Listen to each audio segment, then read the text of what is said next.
Para falar do ano de 2026, a gente precisa falar o que aconteceu no ano de 25. Por quê? Porque o mercado de leite é cíclico. Quem participou de algum curso comigo sabe que eu falo disso sempre, é um tema que eu sempre explico, mas aqui não vale a pena toda a explicação, mas o que a gente precisa entender é que o mercado de leite funciona em ciclos. Então, o volume de leite aumenta, o volume de leite diminui, o preço sobe, o preço desce, e um interfere no outro. E o que acontece na oferta de leite, na demanda de leite, consequentemente interfere no preço, e essas variáveis ficam se movimentando ao longo do tempo e fazendo com que o preço oscile. Então, esse ano, a gente precisa falar desse ano para entender como esse ano vai fechar e ao que vai impactar o início do ano que vem. Então, um fator importante para o primeiro terço do ano que vem é a gente entender bem como esse ano vai fechar, o que a gente pode esperar de conclusão para esse ano no mercado de leite. Então, ao longo do ano, a gente teve um clima muito favorável à produção. Então, vocês que estão distribuídos aí em diferentes regiões do país, vocês devem ter percebido que, exceto em algumas exceções, a gente teve um clima favorável à produção de leite, a produção de gramínea, a produção de volumoso, a produção de silagem. Tanto que a silagem esse ano foi de excelente qualidade e a produção de pasto também em diversas regiões. Isso, além disso, teve algumas coincidências que aconteceram esse ano que não são naturais de acontecer. Então, se a gente pega o ano de 25, o custo do milho, esse daqui olhando o custo do milho real por saca na praça de São Paulo, em Campinas, o custo do milho começou o ano em valores mais altos. E ele foi reduzindo ao longo do tempo. E por que é importante a gente falar do custo do milho e da soja? Porque o custo ele interfere na produção de leite no médio prazo. Então a gente teve um custo mais elevado no início do ano e que foi caindo à medida que o ano foi acontecendo. A mesma coisa aconteceu com a soja. A gente teve a soja com um custo maior no início do ano e que foi caindo à medida que o ano foi acontecendo.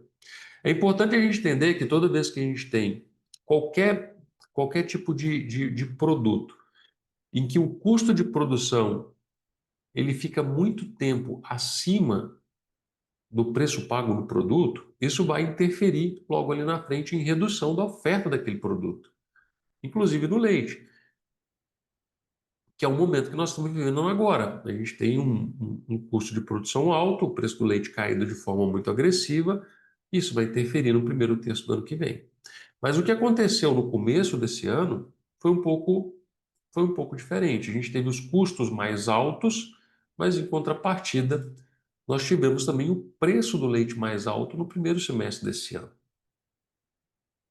E à medida que o preço do leite foi caindo, e aqui eu vou retornar aos slides, a gente também teve uma queda no custo da soja, aqui em verde, o ano de 2025, e uma queda no preço do milho também.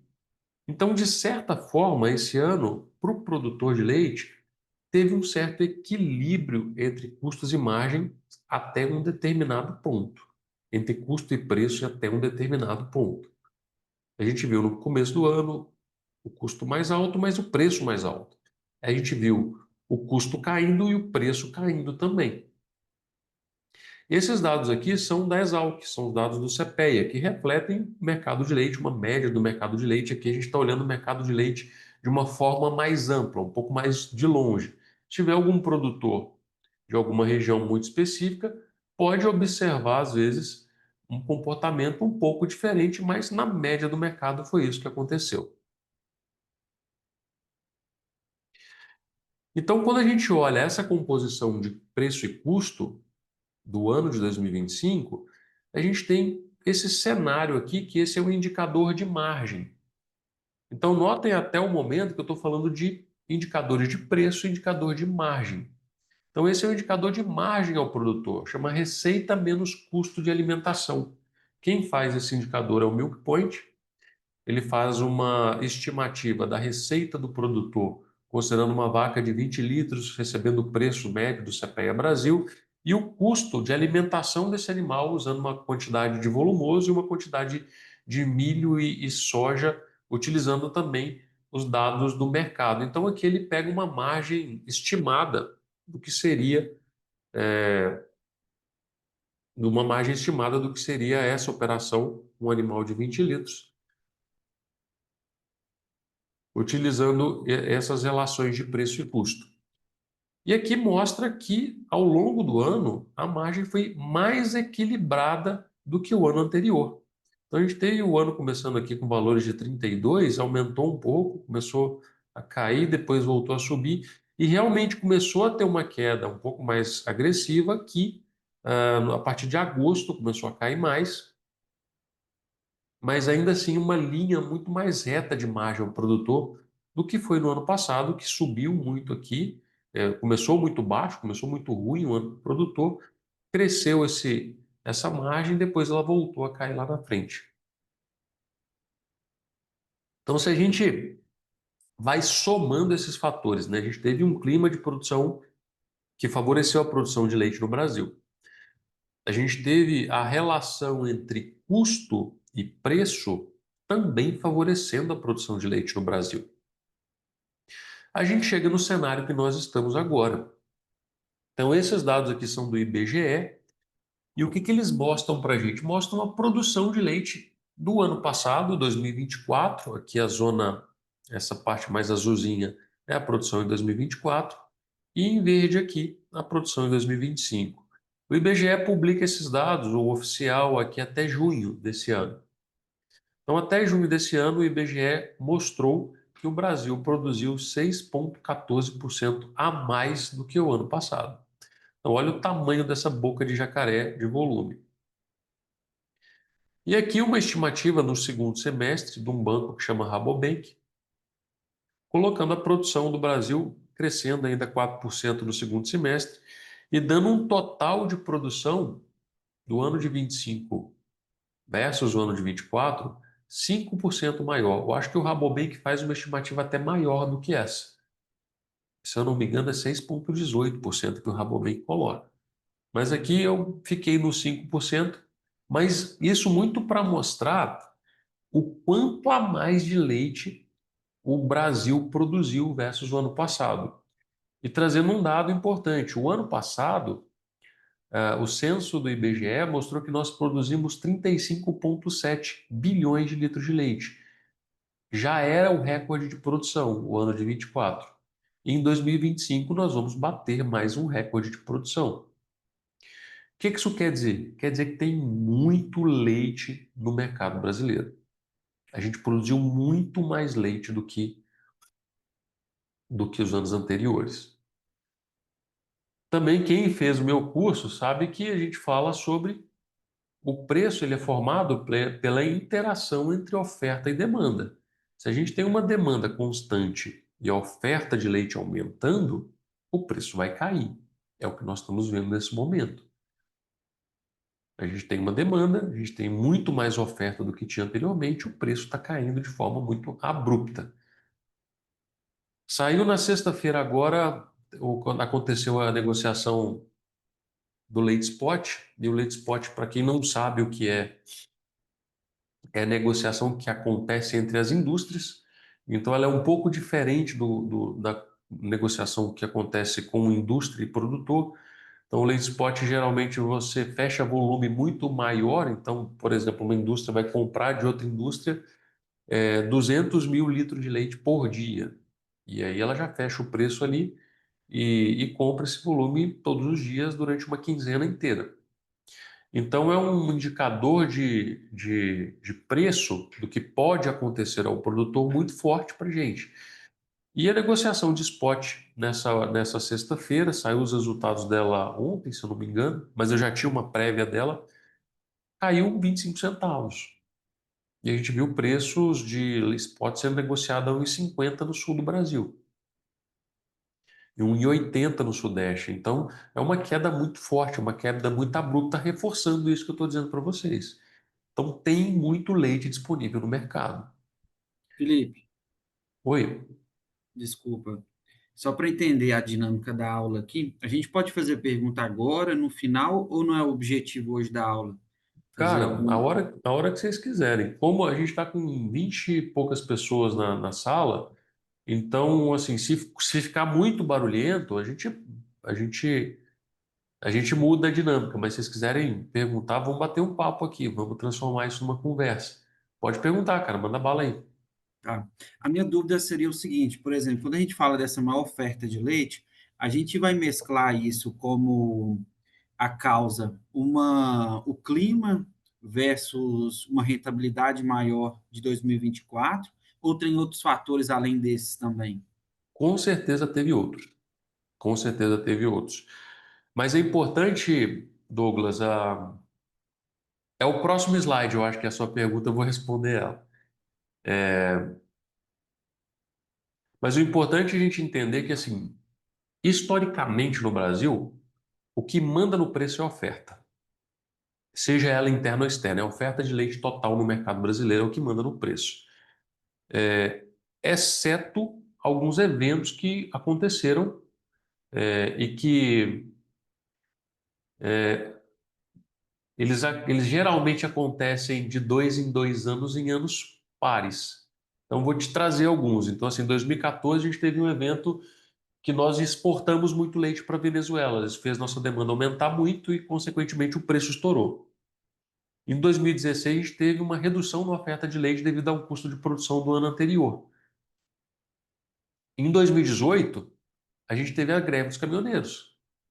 Tudo isso fez o preço do leite estourar nesses anos que eu estou te falando. Em 2020, nós tivemos a pandemia. E aí o governo entrou com auxílio emergencial, aumentando muito a demanda por dois fatores. Uma por aumento de compra e outro por as pessoas estavam fazendo estoque de comida em casa. Então isso fez com que também o preço do leite estourasse. Em 2022, a gente teve um aumento de custo de produção em 2021 que impactou a produção em 22. A produção caiu, faltou leite no mercado e o leite estourou de preço também. Os dados do ICP Leite da Embrapa mostram isso, o aumento de custo em 2022. Em 2024, a gente teve as enchentes no Rio Grande do Sul que fizeram o leite subir de preço em plena safra. E em 2026, não sei o que vai acontecer. Espero que não aconteça nenhuma tragédia. Só que nos anos em que a gente não tem nada trágico acontecendo e o preço sendo influenciado meramente pelas questões de oferta e demanda, a gente observa que a oferta tem um peso muito forte na formação de preço. Isso devido a uma característica básica desse mercado, porque o leite você produz na fazenda, você tem que produzir na fábrica. Então, a todo momento, você empurra leite para o mercado. Então, o papel, o peso da produção interna, ela é muito forte na formação de preço.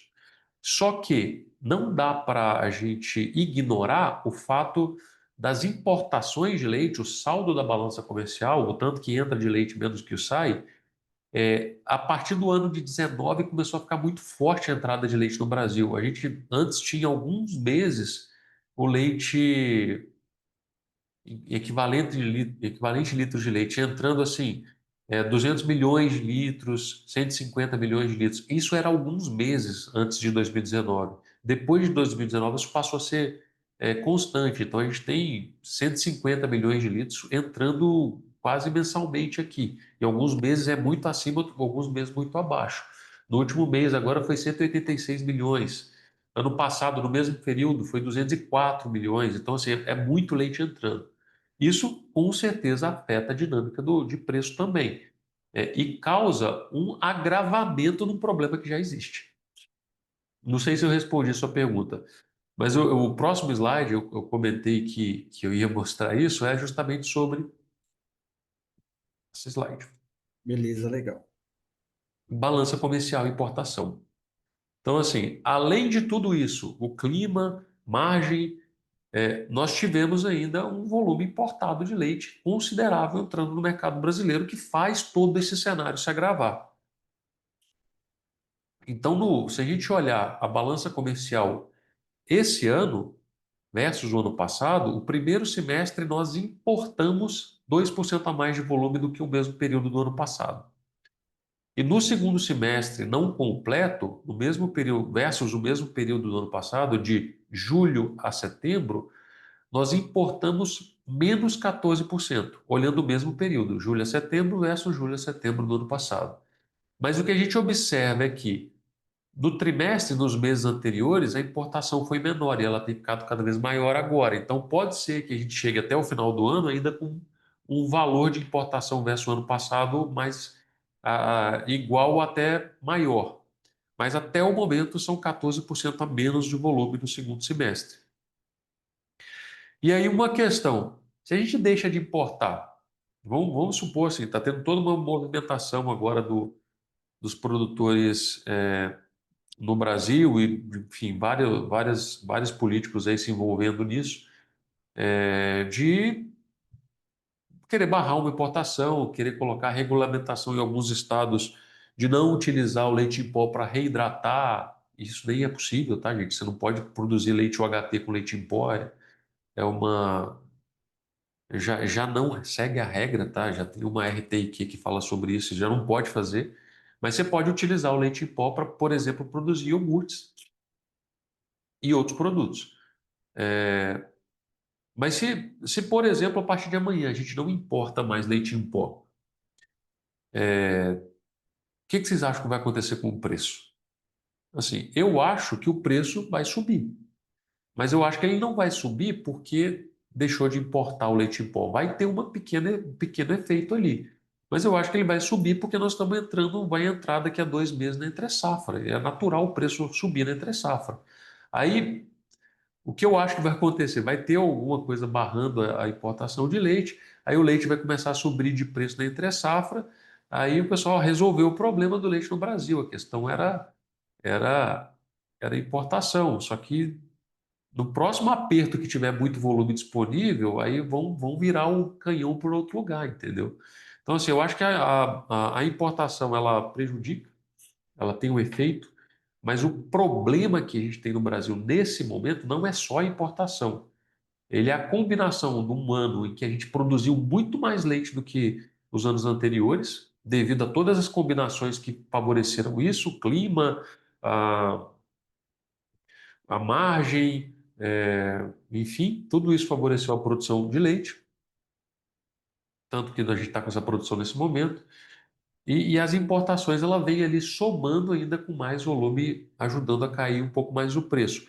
Mas ela de longe não é o principal, não é o principal problema. Se a gente combina um ano que a gente produziu muito mais com as características que a gente tem nesse momento de consumo, cara, isso aqui é a bomba relógio, assim, como dizia um ex-chefe meu, isso é um furacão, é a tempestade perfeita, entendeu? Porque qual que é o problema que a gente tem, no Brasil hoje, além da produção em excesso? A gente tem um problema de consumo. E o consumo, historicamente, nunca foi um fator que é, determinou muito o preço no Brasil, exceto em anos que a gente teve essas adversidades, que na economia o pessoal chama de evento exógeno. Então, uma pandemia é um evento exógeno. Você não consegue prever, ela vai mudar a sua dinâmica de mercado, não tem o que você faça. Você pode só se preparar para ela. Mas a demanda nunca mandou muito no preço no Brasil. Porque se a gente olha a demanda no Brasil, ela cresce muito pouco, ela cresce, ela cai, ela cresce, ela cai, porque ela é uma demanda que é governo dependente. É uma demanda que ela depende muito de incentivo do governo para ela acontecer. Então, a gente tem, o governo tem um gasto muito alto com programas de distribuição de renda. De certa forma, esses programas ajudam, beneficiam a cadeia do leite, porque as pessoas que não tinham renda passam a ter e começam a ter um consumo de lácteos básico. Mas qual que é o problema disso? Quando acontece a combinação que está acontecendo esse ano no mercado, e aí falando de macroeconomia que não tem nada aqui, a gente tem três fatores perigosos. A gente tem a inflação muito alta. Então, a inflação dos últimos 12 meses é 5,13%, o IPCA. Só que no alimento ela é 8%.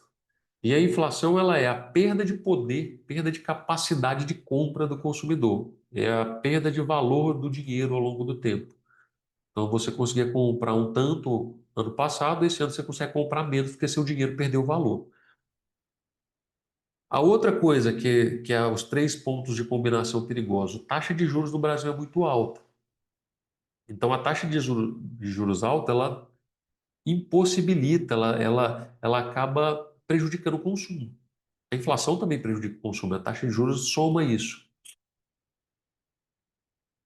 E o terceiro fator que prejudica junto, igual a inflação e a taxa de juros, é os impostos.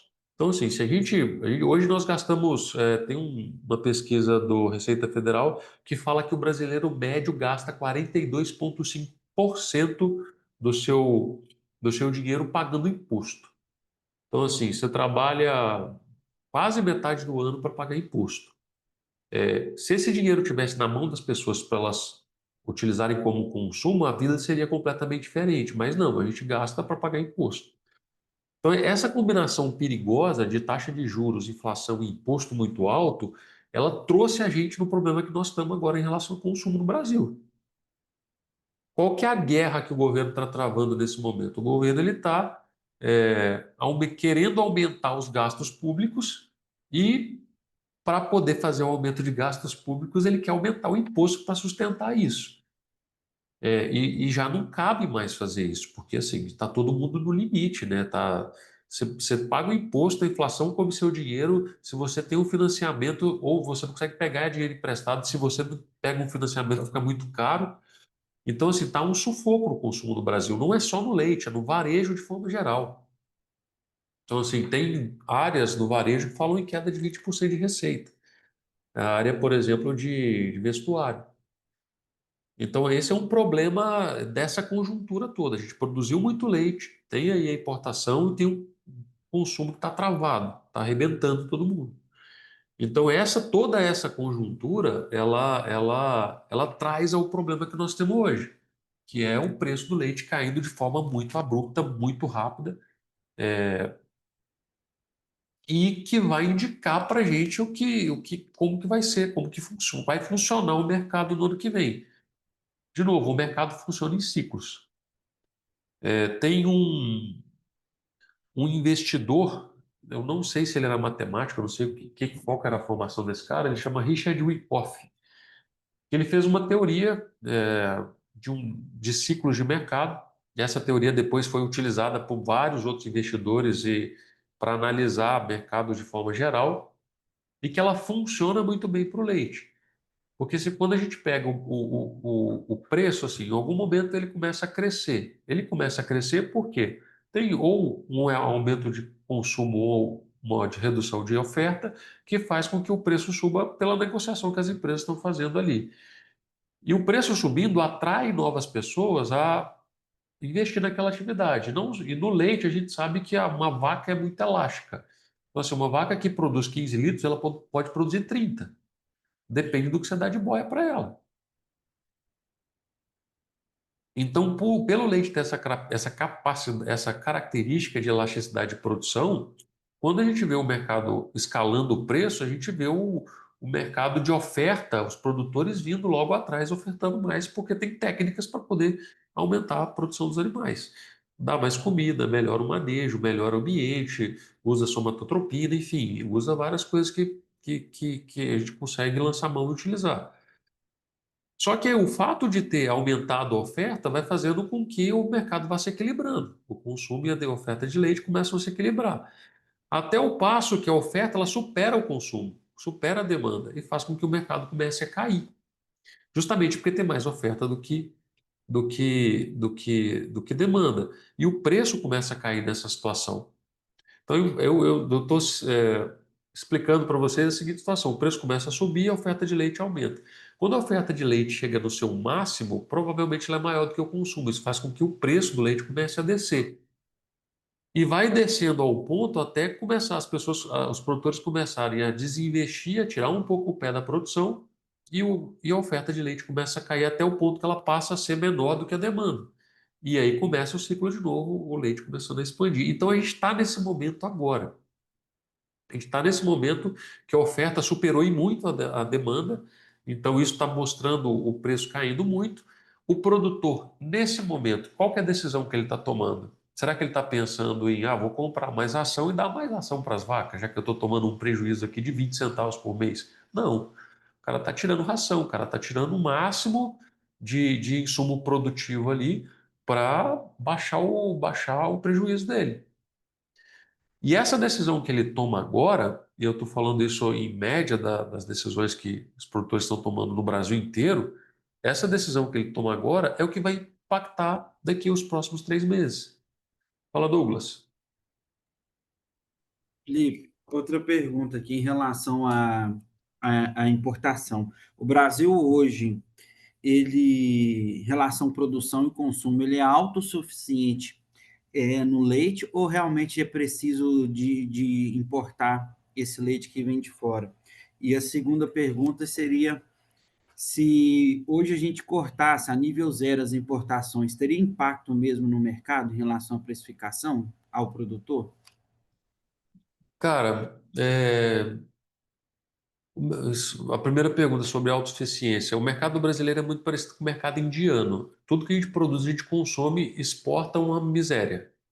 Então, assim, se a gente deixasse de importar e utilizasse só a nossa produção interna, eu acredito que o mercado se equilibraria, num preço um pouco maior. A importação, sim, ela tem impacto no preço. Não tem como não ter. Quando a gente fala de importação hoje, ela representa quase 10% do total do volume disponível no mercado. É bastante coisa. Esse ano especificamente, ela não é o principal problema. Não, não é só a importação que vai resolver nosso problema. A gente tem outros, entendeu? É isso que eu estou querendo dizer. Em relação assim, se a gente tira, aí é uma coisa até para botar uma dúvida na sua cabeça também. Se a gente para de importar, é natural que o preço das coisas comece a aumentar. Com o problema de demanda que nós temos hoje, será que o fato do preço aumentar não reduziria o consumo do consumidor? Não sei te responder. Eu acredito que sim. Então, assim, se a gente tem um preço maior na ponta, naturalmente é, a gente vai ter uma redução de consumo. E ainda o fato da gente ter essa dependência do governo para ter o consumo básico de alguns alimentos, se o governo tira o dinheiro, se o dinheiro perde valor, isso entra na veia em redução de consumo, que é o que a gente está vendo nesse momento. E a tendência, se a gente continuar como estamos, é que fique pior. E fique pior em relação ao consumidor, porque se a gente está gastando mais, vai exigir que a gente pague mais imposto. Se a gente paga mais imposto, vai ter menos dinheiro para gastar. E cada vez mais as pessoas vão ficando dependentes de programas de incentivo do governo para ter o que comer, assim, ter o pouco de comida na mesa. Isso vai criando um ciclo que a gente já está nesse ciclo há muito tempo, só que está no limite dele já. E se a gente seguir nesse ciclo, a gente vai parar em alguns lugares meio ruins de se estar. Não sei se eu respondi, se ficou claro, Douglas. Ótimo, tá legal. Só em relação à nossa produção, porque eu já vi números aí, eu não sei te falar exatamente sobre fonte, de 90% e 95% que a gente atenderia o mercado, sabe? E Sim. por isso faria a necessidade da importação. E a gente sabe hoje que esses níveis estão mais que 5%, tá em torno de 10%, né? Assim, a gente é capaz de ser autossuficiente em produção de Uhum. leite. Só que tem uma outra questão, cara, assim, a gente consegue ser autossuficiente, mas o problema é que o que faz a gente ser importador de leite é o mesmo problema que faz com que a gente não seja exportador. Por que que o Brasil não é um grande exportador de leite? Assim, primeiro que o nosso custo de produção ele é relativamente mais alto do que outros países, por vários fatores, tá? Se você pega a Argentina, além deles serem mais eficientes, eles têm uma série de subsídios para a produção de leite. E isso não é um mérito só da Argentina, não. Vários outros países, o mercado de leite no mundo inteiro ele é muito protegido, tá? Nos Estados Unidos tem subsídio, na Europa tem subsídio, talvez na Nova Zelândia não, porque o custo deles naturalmente é mais baixo, que é leite a pasto, enfim, é uma característica diferente. Mas no mundo inteiro o leite é um setor protegido interno de cada país. Então, mas só que além do nosso custo ser mais alto, porque é uma questão estrutural do nosso país, estrutural em relação a impostos, a estrutura física mesmo, a gente não tem estrada, a gente não tem uma série de coisas, falta regulação na precificação de leite, falta regulação num monte de coisa. Além de ser mais caro por esses motivos, a gente também não atende uma série de parâmetros de qualidade.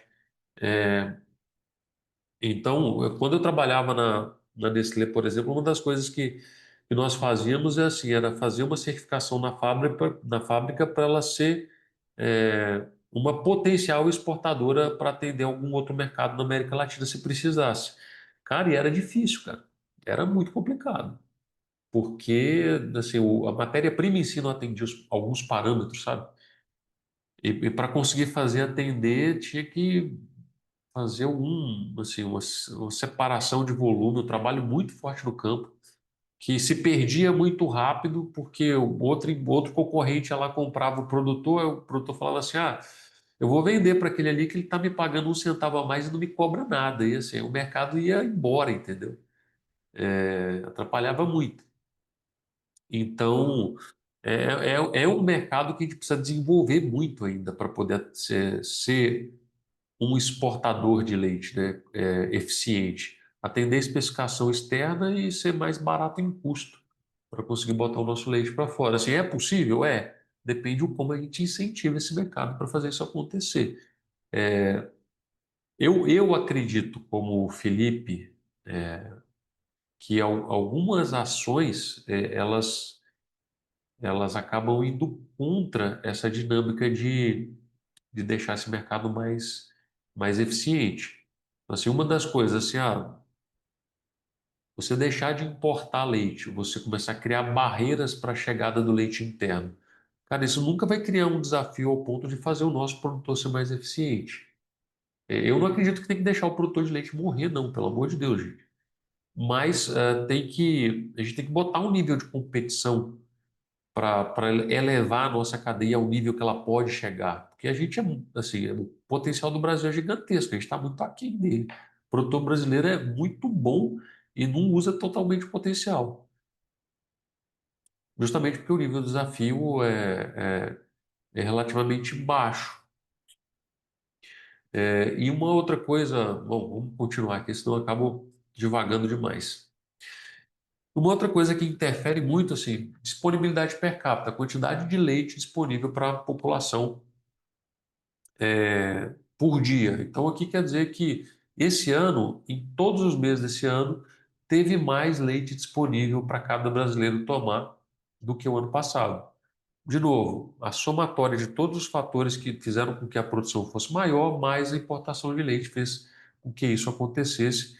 Isso traz a gente para o cenário de 2025. E falando sobre consumo, eu até falei um pouco, antecipei isso. A gente tem inflação 5,17, então nos alimentos é 8%, a gente tem uma taxa de juros da Selic que é 15%, a gente tem um imposto que é muito alto e a gente tem uma taxa de desemprego baixa. Só que aqui tem um parênteses aqui. O que o IBGE considera como taxa de desemprego não é pessoas que não têm emprego, são pessoas que não estão à procura de emprego. Então esse número é um pouco mascarado. A gente tem por volta de 50, eu acho que é 53 milhões de pessoas recebendo Bolsa Família, algum tipo de benefício do governo. É 1/4 da população brasileira está recebendo. Desse 1/4, 2/3 dos 3/4 que sobram da população brasileira, metade está em aposentadoria ou não é ativo, não tem vida produtiva ativa, assim, crianças, enfim. Sobra muito pouca gente para pagar a conta, por isso que o nosso imposto é 42% e tende a crescer mais, se a gente continuar no rumo que está. Então, toda essa combinação aqui gera esse transtorno de consumo que nós temos. É a tempestade perfeita, igual eu comentei. Então, se a gente olha o ano de 25 terminando nesse contexto, produtor perdendo margem, desestimulado, tirando tudo que ele pode tirar de investimento para reduzir produção e reduzir o tamanho de prejuízo, isso vai mostrar para a gente como vai ser o primeiro trimestre do ano que vem. Esse é o contexto que a gente fecha o ano. Então, assim, a gente vê, são a maioria das notícias aqui eu retirei hoje da internet. Então, aqui é o dia 5, né? Então, produtores de leite à beira do colapso no Brasil, crise que agrava no Paraná, crise em Santa Catarina, preços caindo no Rio Grande do Sul, em Minas Gerais a mesma coisa, em Goiás a mesma coisa. Então, assim, de forma geral, o Brasil inteiro está passando pela mesma situação, desse contexto de fim de mundo para o mercado de leite, né? Eu vou contar um segredo para vocês, assim, não vai acabar não, tá, gente? Ano que vem vai ter mercado de leite, vai ter vaca, vai ter produtor, vai ter latino, todo mundo vai estar aqui do mesmo jeito. Talvez alguns produtores não vão estar, algumas pessoas vão infartar no meio do caminho que trabalham na captação de leite, mas o mercado vai continuar porque ele sempre continuou. Tem 20 anos que eu estou nele e toda crise foi superada. É um mercado extremamente resiliente. Tem um discurso que mexe muito com o coração das pessoas, o produtor de leite está quebrando, o pequeno produtor está quebrando. Esse movimento já aconteceu em vários países fora do Brasil, tá? Assim, esse crescimento, esse aumento de escala. O produtor que é muito pequeno, que não se tecnifica e não aumenta a sua produtividade, não fica mais eficiente, ele vai sair do mercado. Ele não vai sair porque é um coitado, não. Ele vai sair porque o mercado vai expulsar ele mesmo. Ele não vai conseguir ser capaz de produzir leite e competir com outros produtores e ser eficiente para lidar com o preço de leite com tanta volatilidade. Então vai acabar sendo expulso do mercado. Mas, no entanto, tem produtores que crescem, tem produtores que saem de pequenos, vão a médio e médio a grande, e esse movimento ele vai acontecendo no mercado. Aconteceu nos Estados Unidos, aconteceu na Europa, aconteceu na Nova Zelândia, na Austrália, acontece no Chile, acontece na Argentina, acontece no Brasil, acontece no Uruguai, e é um movimento natural de concentração. É, e tem um exemplo interessante. A China faz um trabalho muito interessante. A China ela passou por uma transformação na produção de leite. Então, assim, ela era muito dependente da importação, principalmente da Nova Zelândia, e ela, em determinado ponto, ela falou: "Eu preciso ser autossuficiente nisso." Então, ela criou um sistema de cooperativa muito interessante. Ela junta produtores muito pequenos numa cooperativa e usa essa cooperativa como se fosse um acelerador de produtor. Então, assim, ele vai ter é, treinamento, vai ter acesso a insumos baratos, acesso à parte técnica do leite em si de forma barata, para ele adquirir escala. Depois que ele adquirir escala, aquela cooperativa pega o produtor e fala assim: "Ó, agora você dá a vez para outro vir para cá e você vai atuar sozinho." E aí vai fazendo esse processo e fez com que a China crescesse muito na produção de leite, diminuindo muito a dependência dela de importação. Então, assim, no Brasil a gente não vê modelo cooperativista assim, a gente vê muitas vezes modelo cooperativista que o presidente lá é o rei da cooperativa, ele ganha R$ 70.000 como presidente da cooperativa, se torna o maior produtor da cooperativa depois que vira presidente, e daqui a pouco tempo ele é descoberto no escândalo de corrupção ali dentro, vai preso, tem bens apreendidos, é muito parecido com o que acontece no nosso governo.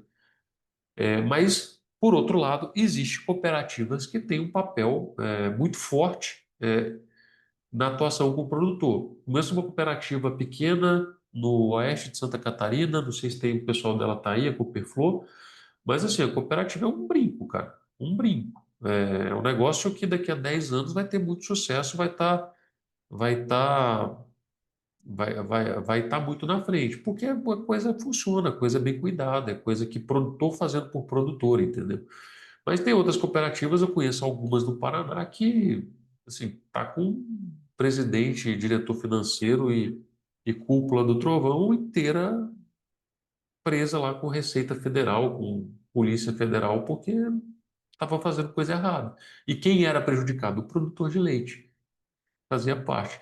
Mas tem modelos e modelos, né? A gente precisa tentar usar os melhores modelos, não os piores modelos. A gente chega nesse cenário em 20, e 25, e o que é esperado para o ano 20, de 26? Nesse contexto de desestímulo, a única coisa que a gente pode esperar é queda de produção. O produtor vai tirar o pé, não tem o que fazer. Porque é a forma que ele tem de tomar o menor prejuízo. Então ele vai tirar os investimentos em ração, ele vai retirar investimento, se ele estiver utilizando somatotropina, ele já parou de usar. Só que o produtor ele não deveria, por exemplo, vender animais. Ele não deveria fazer coisas que vão prejudicar ele no próximo ciclo de produção. Ó, Eulália, a Eulália tá aí. Eulália, nem sabia que vocês estavam aí, tá? Não foi puxando o saco, não. Mas parabéns pelo trabalho que vocês fazem aí. É, Então o produtor vai tirar o pé. Então o que a gente pode esperar para o começo do ano que vem? A produção de leite vindo a cair.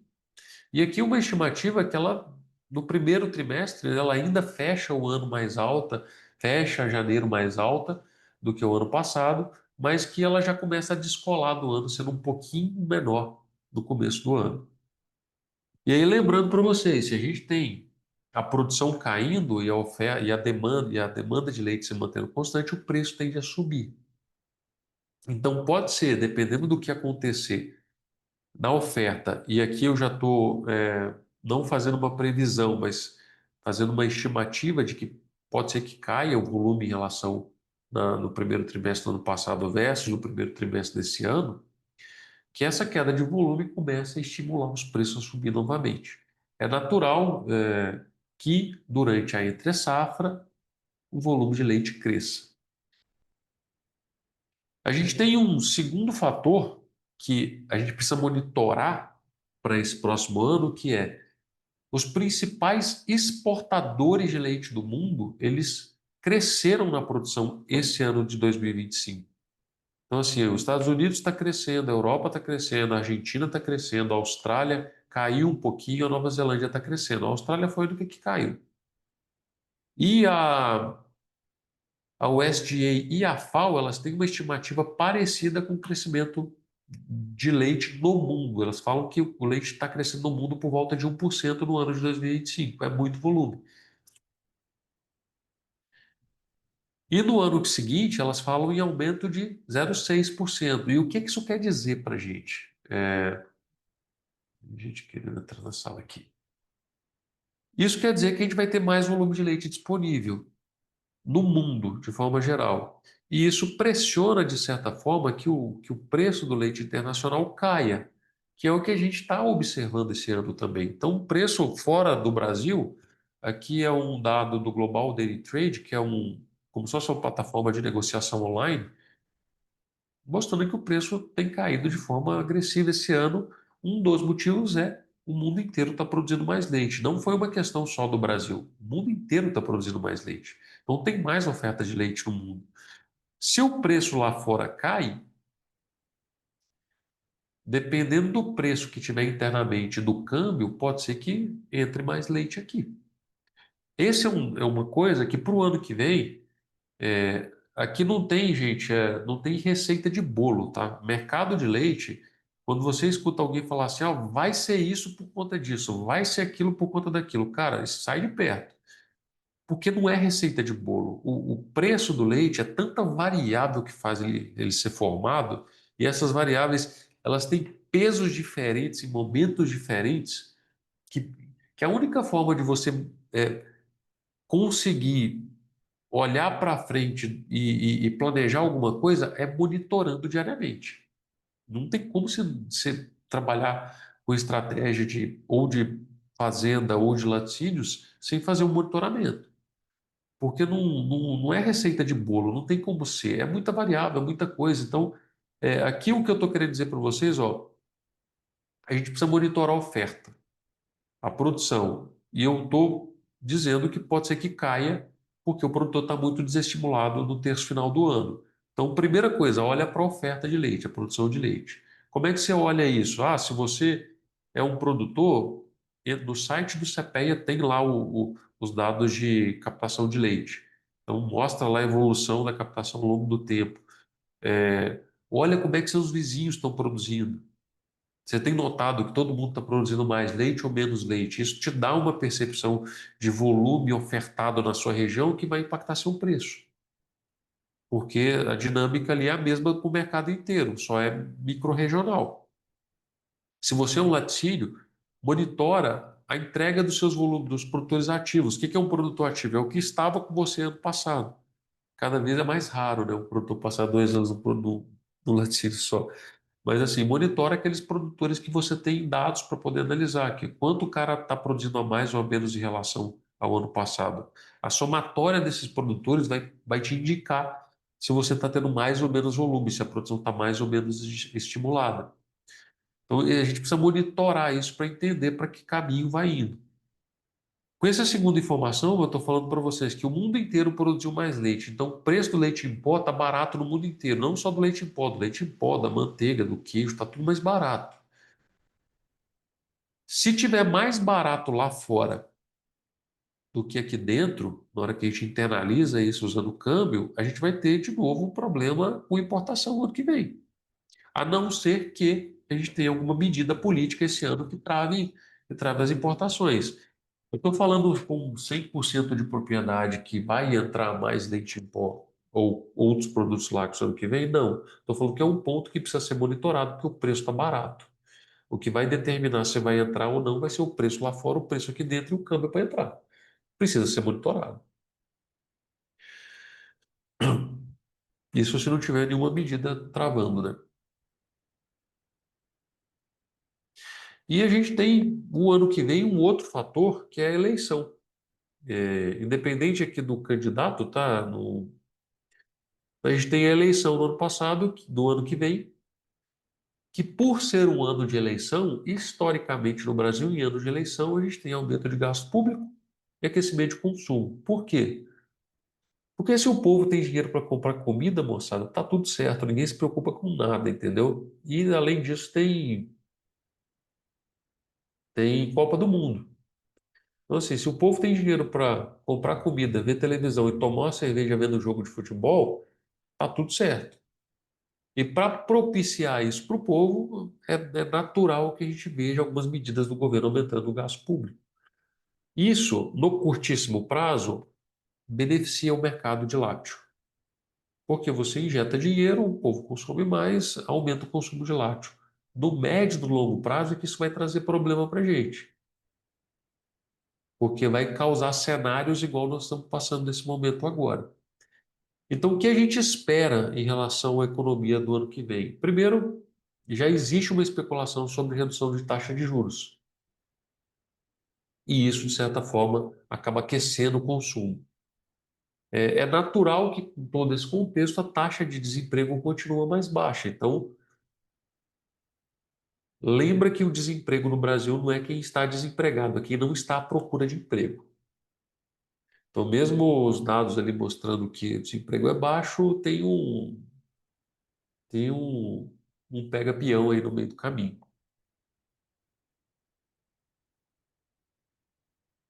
E aqui uma estimativa de preço, né, do que pode acontecer daqui para o final do ano, e já no primeiro terço do ano que vem, é que a gente termine esse ano com um preço mais baixo do que o ano passado. Então, ano passado, em dezembro do ano passado, se eu não me engano, o leite estava ali próximo de 2,20, chegou em janeiro do ano passado a 2,13, no ano 2024, desculpa.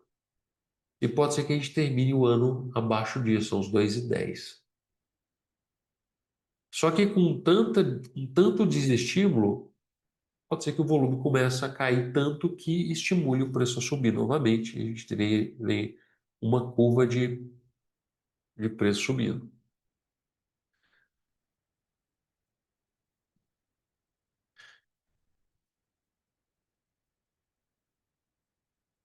Pessoal, alguma dúvida aí?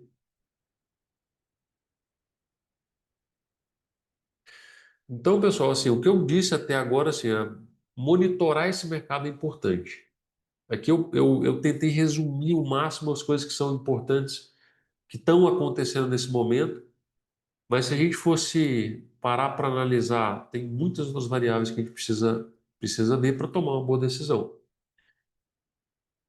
Então, para resolver esse problema, a gente criou o curso Análise de Mercado. A gente vai começar agora uma turma no dia 12, todas as quartas-feiras, das 7 às 9 da noite. São 4 encontros presenciais, não, 4 encontros ao vivo. A gente, igual está fazendo hoje, batendo um papo aqui. As aulas são gravadas para que depois você possa ver também a hora que você quiser. E além disso, as gravações ficam disponíveis por 30 dias. E todo o material apresentado ao longo do curso, ele vai ficar disponível para vocês no final do curso. E até quem fez a inscrição hoje. Então, a turma que está assistindo aí, que já está inscrita no curso, não se preocupem. Vocês já vão estar incluídos nessa. Vai ter o acesso gratuito a um grupo de WhatsApp que a nossa equipe vai fazer um monitoramento de mercado, vai colocar ali as informações prontas para você tomar as melhores decisões. Seja produtor, seja indústria, seja técnico de captação, enfim. Todas essas informações vão ficar disponíveis por 3 meses, e a gente batendo um papo ali no WhatsApp para poder ajudar. Eu vou incluir no grupo de WhatsApp o que vocês estão, o link de inscrição. Então, assim, quem fizer a inscrição até hoje vai ter acesso ao grupo por 3 meses. E esse grupo, ele, só para vocês terem uma ideia, custa R$ 97 por mês a mensalidade dele, com no mínimo de 6 meses, então é um valor de quase R$ 1.000 aí para participar dele por 6 meses. Então, quem fizer a inscrição no curso hoje vai ganhar isso de graça, né? Que é praticamente mais da metade do curso pago aí vai ganhar como benefício. Então, eu espero que vocês tenham gostado da apresentação e tenha ajudado vocês a entender um pouco todo esse cenário que a gente tá vivendo agora e qual que serão os próximos passos ali para o ano que vem. Boa noite para vocês. Se vocês puderem me ajudar seguindo lá no Instagram, lá eu estou colocando uma série de informações mais mastigadas, com menos detalhes, para ficar mais fácil para o máximo de pessoas conseguir ter acesso. Eu agradeço vocês por terem participado essa noite e um grande abraço a todos vocês. Espero que fiquem bem aí. Tchau, tchau. Obrigado, Felipe. Um abraço.